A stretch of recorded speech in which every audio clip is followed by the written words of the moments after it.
Jordan, before we get into this week's Maui News Sports Report, we want to tell everybody we've got a special treat coming up later this week for the viewers. Yeah, check back in later this week as Rob and I head over to Warner Football Stadium. We'll preview the ins and outs, get you all set up for the semifinal matchup coming up this Saturday between Lahaina Luna and Kamehameha Big Island with a trip to the state tournament final on the line.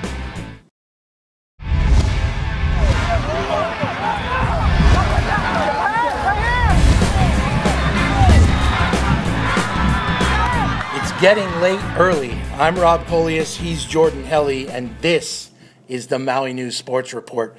In a wild week, we saw Maui High represent the MIL well in its first state tournament football appearance in 14 years. The Seabury Hall girls volleyball team fell in 5 grueling games against Kona Waiena in the Division II state volleyball final for the second time in 3 seasons, and the Seabury Hall's 8-man football dynasty rolled on in a hard-fought championship game victory over Molokai, a really gritty Molokai bunch.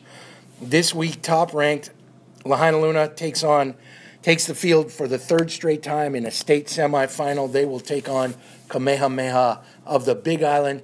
But first, Jordan, this week, we have to talk about the Maui High football Sabers. The season they had will have folks on the Kahului campus remembering fondly for years to come. Yeah, this was the team that really laid the foundation, building off the past successes of the first couple of years under Coach David Bowie, but really got Maui High back to where they expect to be, where they had been for so many years under Coach Curtis Lee, largely before the advent of the state tournament, but they're back at that level, competing with the best of the best in the state.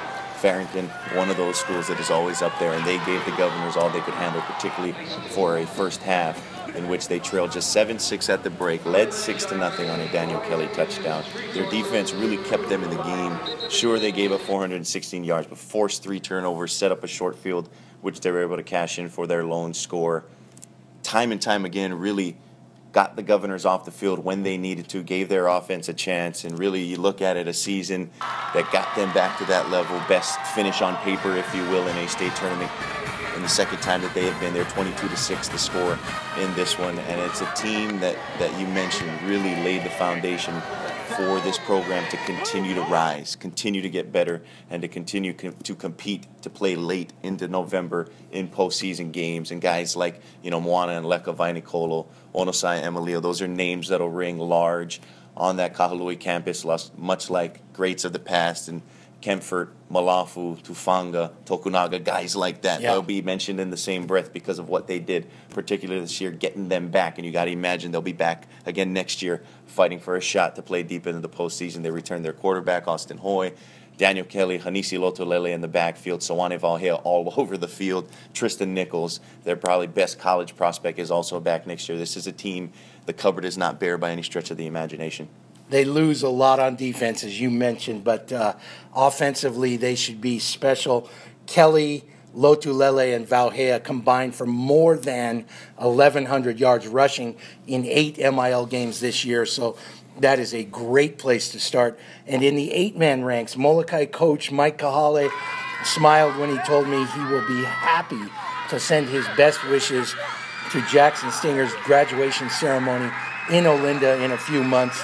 And Jordan, maybe the best game we have seen in the 3-year history of MIL 8-man football last Thursday. It was a ton of fun. First ever championship game, postseason tournament, and it was probably the best game, as you mentioned, in the 3-year history of 8-man football. Seabury Hall, Molokai playing to a deadlock after the first 24 minutes. It was tied at 20 at halftime. But the Seabury Hall offense, their defense, kind of started wearing Molokai down a little bit in the second half, in large part due to Farmer injuries. Anna Victorino, their starting fullback, went out first series. And then a bunch of their running backs, Alden Abafo and company, fought through cramps in the second half. I give a ton of credit to Seabury. They continue to find a way. Well, it was so impressive. They really hadn't been challenged in their 3-year history, but they played like a team who had been there before. Smart football, big-time clutch plays, none bigger than Jackson Stinger time and time again. 5 touchdown passes, 293 yards through the air, added 82 rushing yards, another touchdown on the ground. 3 of those 5 touchdown passes went to Rip Pahukoa, who was over 100 yards receiving. They came up huge. They continue to be the class of the MIL, and those guys, much like their counterparts on the 11-man front. We talked about the legacy left behind by those Maui High Sabers. This group for Seabury Hall, undefeated in their run. Jackson Stinger, Rip Pahukoa, Duncan Harrison, Bryce Barbier. Those guys really just unbelievable in their time there in the Olinda campus.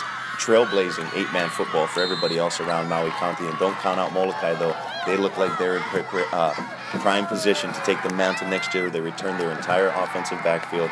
Quarterback Mokial Duvashel, running back Abafo, fullback Victorino. They'll be back with a host of guys that come back on a pretty young team this year. They gave a tremendous effort against Molokai and Coach Mike against Seabury Hall. Coach Mike Kahale has that program primed to take the next leap.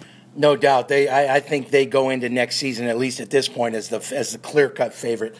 And for the Spartans girls volleyball team, 7 seniors bid aloha, and they will probably have nightmares about Kona Waiana's Chanel Molina, maybe for years to come.